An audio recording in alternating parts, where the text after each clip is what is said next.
السلام عليكم ورحمة الله وبركاته. الحمد لله رب العالمين والعاقبة للمتقين، والصلاة والسلام على أشرف الأنبياء والمرسلين نبينا محمد وعلى آله وصحبه أجمعين ومن تبعهم بإحسان إلى يوم الدين، أما بعد. فعن أبي هريرة رضي الله تعالى عنه عن النبي صلى الله عليه وسلم قال: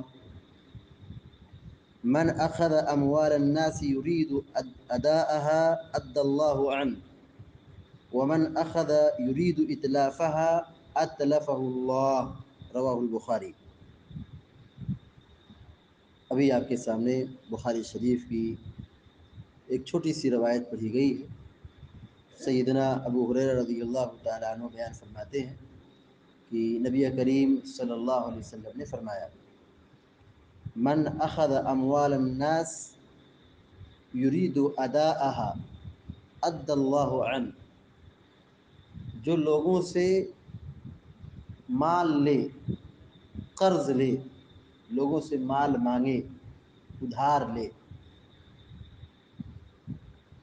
اور وہ شخص دل میں ارادہ رکھا ہے کہ اسے ادا کرنا ہے، اسے واپس کرنا ہے.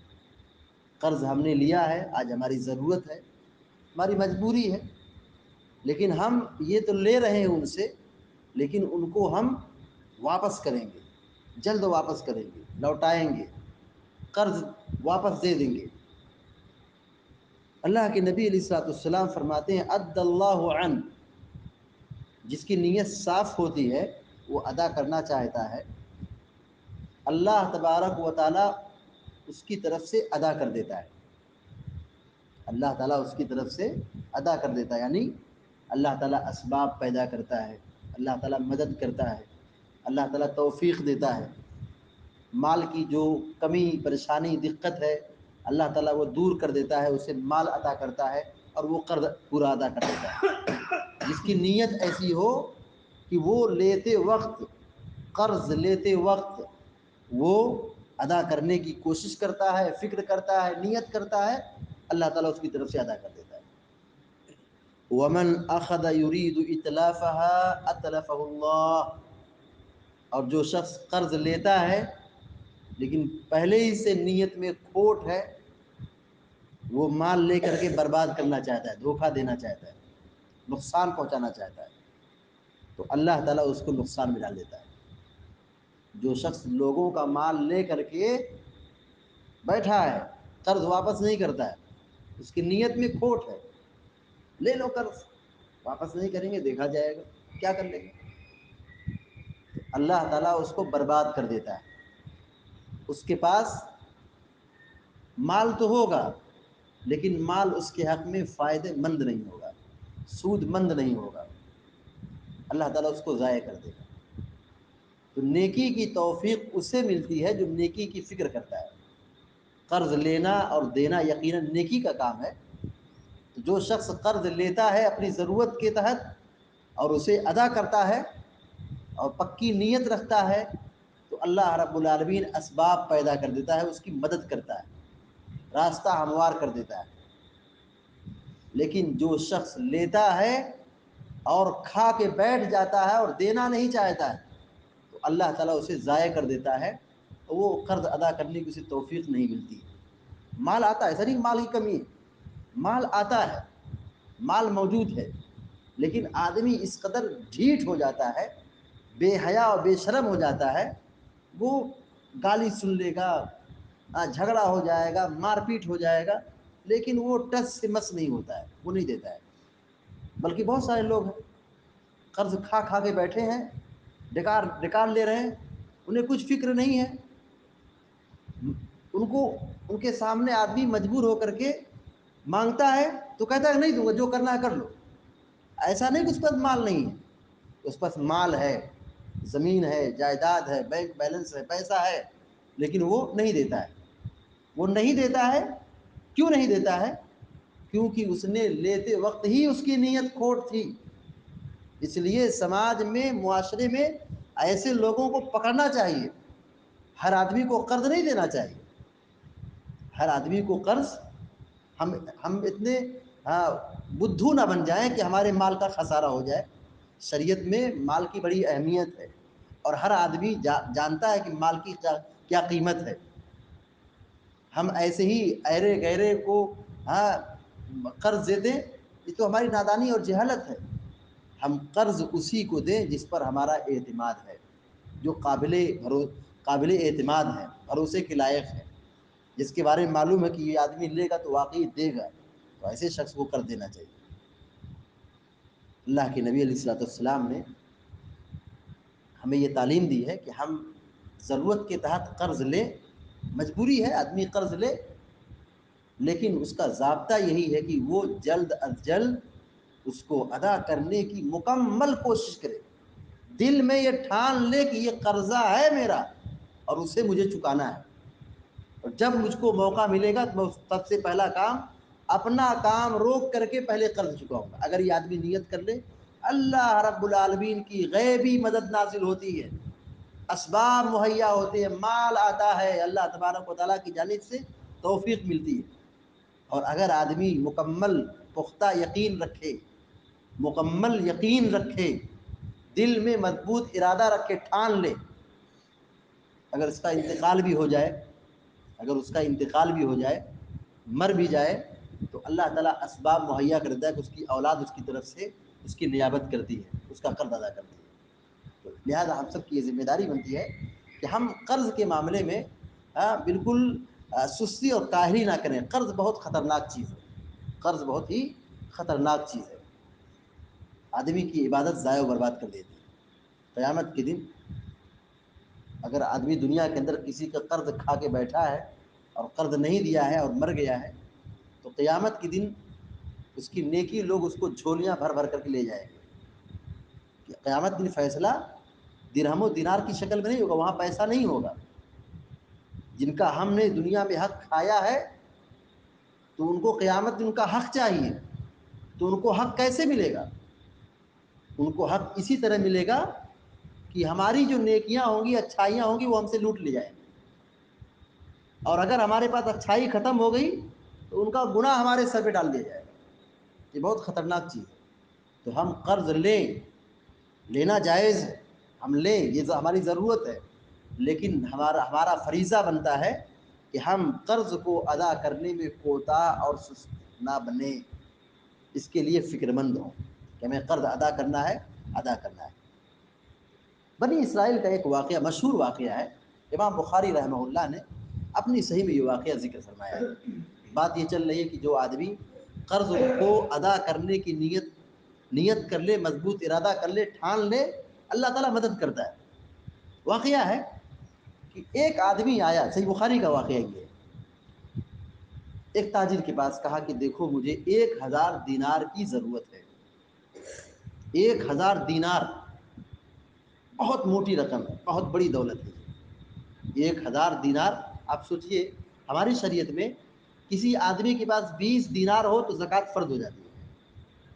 کسی آدمی کے پاس 20 دینار ہو تو زکوٰۃ فرض۔ یہ 20 دینار مطلب کرنسی جو آج چل رہی ہے، نوٹ وہ نہیں، یہ سونے کے سکوں کو کہا جاتا ہے، سونے کے سکوں کو کہا جاتا ہے۔ تو 20 دینار جس کے پاس ہوتی تھی رقم سونے کے سکے، تو اس پر زکوٰۃ واجب ہو جاتی تھی، مالدار آدمی ہوتا تھا۔ آدمی آج کہتا ہے مجھے 1000 دینار چاہیے۔ کہا ٹھیک ہے، گواہ لاؤ۔ کہا اللہ تعالیٰ میرا گواہ ہے۔ کہا ٹھیک ہے، ضامن لاؤ، تم مجھ سے اتنا مال لے رہے ہو، اگر تم نہیں دو گے تو کون دے گا؟ ضامن لاؤ۔ ضمانت کون لیتا ہے؟ کہا اللہ تعالیٰ کو میں ضامن بناتا ہوں۔ دونوں ایمان والے تھے، اعتبار کیا اور 1000 دینار اس کو دے دیا، اور وعدہ ہوا کہ مطلب اس تاریخ کو، اس وقت مجھ کو تم واپس کر دو۔ کہا ٹھیک ہے، واپس کر دوں گا۔ لین دین میں جیسے کہ وعدہ ہوتا ہے نا کہ آج اب ہم کو 1000 دیجیے، 10,000 دیجیے، ہم آپ کو 1 مہینے کے بعد، 2 مہینے کے بعد، 3 مہینے کے بعد واپس کر دیں گے، وعدہ ہوتا ہے۔ وعدہ کیا۔ اب جب وعدہ پورا ہو گیا، یہ آدمی اس پار، ندی کے اس پار رہتا تھا، دریا کے اس پار رہتا تھا، اور وہ آدمی جس سے پیسہ لیا تھا وہ دریا کے اس پار رہتا ہے۔ اب اس پار سے اس پار جانے کے لیے کشتی کی ضرورت ہے. اب یہ آدمی جو قرض لیا تھا وہ گھر سے نکلا پیسہ لے کر کے, کنارے پہنچتا ہے تو کشتی جو تھی وہ جا چکی تھی, کشتی جو تھی وہ جا چکی تھی. ابھی بڑا پریشان ہوا, کہا کہ میں نے اس سے وعدہ کیا ہے اور اس سے میں نے پیسہ مانگا تو کہا گواہ لاؤ, تو میں نے کہا اللہ گواہ ہے. کہا ضامن لاؤ, تو کہا اللہ میرا ضامن ہے. اس نے اللہ کا احترام بجا لاتے ہوئے اللہ کے نام پر مجھ کو دے دیا. تو اللہ سے بہتر گواہ کون ہے, اللہ سے بہتر ضامن کون ہے؟ تو اس نے اللہ کی عزت کی وجہ سے, اللہ کی عظمت کی وجہ سے اس نے مجھ کو قرض دے دیا. اب یہاں میں آیا تو کشتی جا چکی ہے, اب یہ وعدہ ٹوٹے گا. وعدہ کیا ہے, ٹوٹ رہا ہے. اس کے دماغ میں ایک ترکیب آئی, اس کے دل میں ایک بات پیدا ہوئی. اس نے کیا کیا, دینار کی جو تھیلی تھی نکالا اپنی جیب سے اور ایک لکڑی لی, لکڑی کے اندر پیک کیا اور پھر اس کے اندر ایک خط لکھا. کہا کہ میں وہی شخص ہوں, چند روز قبل میں نے آپ سے 1000 دینار لیا تھا, اللہ کو گواہ بنایا تھا, اللہ کو ضامن بنایا تھا, لیکن میری قسمت یہ تھی کہ میں جب آیا تو کشتی جا چکی تھی, اب کوئی دوسری کشتی جانے والی نہیں تھی. تب میں اس کو مال کو لکڑی میں پیک کر کے اللہ کے نام پر میں اس کو روانہ کر رہا ہوں, اللہ کے نام پر اس کو دریا میں پھینک رہا ہوں, اور اللہ تعالیٰ گواہ ہے, اللہ تعالیٰ ضامن ہے, وہ پہنچا دے گا. اللہ کے نام پہ ڈال دیا, اللہ کے نام پہ ادھر وہ آدمی کنارے پر وقت اور تاریخ کے مطابق وہ کشتی کا انتظار کر رہا ہے. تاریخ اور وقت کے مطابق اس دریا کے پار وہ آدمی انتظار کر رہا ہے کہ آج میرا ساتھی آئے گا تو مجھ کو 1000 دینار مال واپس کرے گا جو میں نے اس کو قرضے کے طور پر دیا تھا. بہرحال وہ انتظار کر رہا, کشتی آئی, وہ ساتھی ملا نہیں. وہ آدمی کہا کہ دیکھو یہ تو گڑبڑ ہو گیا معاملہ, وعدہ کیا تھا لیکن وہ آیا نہیں. بہرحال کہا ٹھیک ہے, نہیں آیا, ہو سکتا کوئی مجبوری ہو, کوئی پریشانی ہو, وہ دوسرے دن آئے گا. بہرحال وہ جب راستہ جب دیکھا کشتی آ گئی, اب دوسری کشتی آنے والی نہیں ہے, تو اب وہ نا امید ہو کر کے وہ آدمی اپنے گھر واپس آ رہا تھا. تو دریا کے کنارے ہی سے ایک لکڑی آئی اس کے پاس, تو کہا کہ چلو یہ لکڑی خالی ہاتھ جانے سے بہتر ہے کہ یہی لکڑی اٹھا کے لے کے جائیں, تو اسے چولہا جلائے گا تو کچھ اس سے کھانا بن جائے گا, کچھ کام آ جائے گا. خالی ہاتھ جانے سے بہتر ہے کہ یہی لکڑی لے کے جائیں جو ہمارے گھر کے کام میں استعمال ہو جائے گا. لکڑی لے کر کے آیا, لکڑی کو چیرا تو اس میں ایک خط ملا اور اس میں 1000 دینار ملا جو قرض کے طور پر اس نے دیا تھا. اور پھر دوسرے روز اس کا ساتھی پیسہ لے کر کے واپس آیا, کہا کہ میں آپ کے پاس نہیں آ سکا ہوں, میں معذرت چاہتا ہوں, میں آنا چاہا لیکن کشتی نکل گئی, تھوڑی سی تاخیر ہو گئی اور اس کے بعد دوسری کشتی آنے والی نہیں تھی, تو یہ میرا وعدہ ٹوٹ گیا تھا, جس کی وجہ سے میں معذرت چاہتا ہوں, اور یہ آپ کی 1000 دینار آپ کے حوالے, آپ کی امانت. وہ کہتا ہے کہ نہیں بھائی نہیں, تم نے تو 1000 دینار مجھ کو دے دیا ہے. دیکھیے امانت داری, دوست کی امانت داری. وہ چاہتا تو جھوٹ بول سکتا تھا, وہ چاہتا تو دھوکہ دے سکتا تھا, لیکن اس سے کیا کہا, نہیں یہ دینار تم اپنے پاس رکھو, میں وہاں سے جب واپس آیا تو راستے میں ایک لکڑی مجھے ملی اور تمہارا خط ملا, تمہارا خط ملا اور تمہارا پیسہ بھی مجھے مل چکا ہے, لہذا اس کی ضرورت نہیں ہے. دیکھیے اللہ تعالیٰ نے کیسے انتظام کیا. لکڑی کہاں ہے, دریا کا کنارہ کہاں ہے, یہ ساتھی یہاں انتظار کر رہا ہے.